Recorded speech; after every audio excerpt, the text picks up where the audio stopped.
This postcard is a little different from the others. It isn't sent to my family back home, but rather to my friends here in Egypt. As I write this, my clothes are packed in my suitcase, and I've already said my last goodbyes to a number of friends. The pre-travel anxiety about testing and missing my connections have set in, and my family is eagerly texting me about when I'm headed to the airport. My finals are all completed, and my research papers are submitted. In other words, I've reached the end of my time here in Egypt. These have been a wild few months. I can't count the number of mosques, temples, tombs, pyramids, and museums we've been to. I've had more tabali than I thought was possible and more sibo than I really wanted. We've had Moroccan tea and Egyptian stuffed pigeon and Maram's famous dessert. Together, we snorkeled in the coral off the Blue Hole, surfed the sand dunes in Fayum, climbed Mount Sinai, and went deep underground into the tombs of the pharaohs. We laughed a lot, we got injured more than once, and we got to do all of it together. I consider Egypt the luckiest time of my life. I was lucky to have been able to come at all, thanks to the generosity of family, friends, and scholarships back home. The day I arrived, I was lost on campus, dehydrated with no money and no idea of where to get clean water. I cried to Abby and my parents on the phone and was 100% convinced that I had bitten off more than I could chew. Before my jet lag had even worn off, I was looking for flights back home. And then, luckily, you guys stepped in.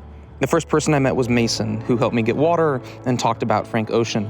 And from there, it was a flood of people, normally through Ozo and Caleb, all from different places around the world. Those first weeks were a rush of trying to find people and remember names in a desperate scramble not to be alone. Bored at orientation, I wrote this note in my journal.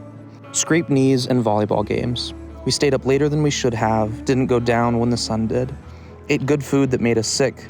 We are tired and sick and bruised, and together, here, and discovering. For the rest of the semester, we have continued to do that. We played volleyball and bang and jackbox and werewolf.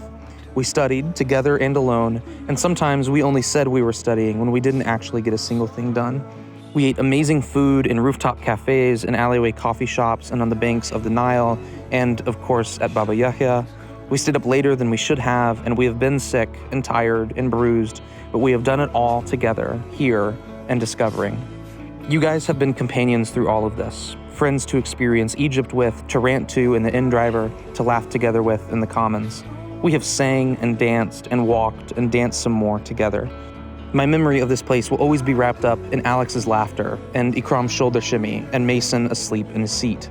Egypt smells like Saida's tagine, or Beck passing gas after class, or Ethan's famous pasta sauce. It will feel like the wind in the Uber, listening to Jihan and Bashir sing songs I don't understand, or trying to keep up as Kai and Victor race to get coffee. The list goes on and on. Each of you have given this place something new, something fresh, something lovely. It is not enough, although it is true, to say that this semester would have been unknowably worse without your presence in it and in my life. Khalil Gibran, the Lebanese-American poet, put it best. Your friend is your needs answered. He is your field which you sow with love and reap with thanksgiving, and he is your board and your fireside, for you come to him with your hunger and you seek him for peace. In the sweetness of friendship let there be laughter, and the sharing of pleasures, for in the dew of little things the heart finds its morning and is refreshed. I do not know who I would be today if it were not for you all. This time in Egypt has changed me and all of us for the better. You have all shown the greatest kindness in welcoming me to your lives, the greatest patience as I go through the messy and painful and awkward process of learning, the greatest joy as you let me share in your lives and you in mine. I will miss each of you dearly in the days, months, and years to come. Gibran's words return to me again. When you part from your friend, you grieve not, for that which you love most in him may be clearer in his absence, as the mountain to the climber is clearer from the plain. There is no way to say it enough, but I'll try nonetheless. Thank you for all of this.